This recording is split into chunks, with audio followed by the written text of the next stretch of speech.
Tort law has a few purposes, and one way to talk about its purpose might be to think about the origin of tort law and why we have something like tort law. And the reason goes back, you think of a saying like eye for an eye and tooth for a tooth, and you think, we're so much more civilized than that today. We have modern legal regimes to solve our differences. But it's not crazy to imagine a world where eye for an eye and tooth for a tooth is how things work. If you don't have a strong government and somebody does something wrong to you, well, what would justice be? Maybe they killed, your goat accidentally somehow, and so you go and take their goat. That would be justice in a sense, eye for an eye, and so that would be justice. But the problem is, if you have decentralized correction of injustices that way, there's not going to be much agreement about when an injustice occurred. The person might say, well, it was an accident when I hurt your goat, and now you came and took my goat, and so there would be disputes.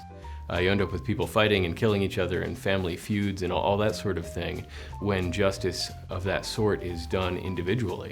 It was for a long time done individually like that. But a much better system is a system where the government steps in and says, okay, well, if you have a grievance, let's have a formal procedure for that so that we don't have inter-family fights that span generations. We'll instead have a legal system where if somebody hurts your goat or in a more modern world damages your car, well, then you're not supposed to go kick their car or go and take their car. You sue them and you can recover the value of what they've wrongfully damaged in your property. And so that's a long way of getting at what is tort law for, and it's to provide people a legal avenue to redress wrongs that people have done to them. And so they have a way to become whole that both serves the function of making them whole, putting things back the way they were is one function, but also just being a formal legal outlet rather than self-help.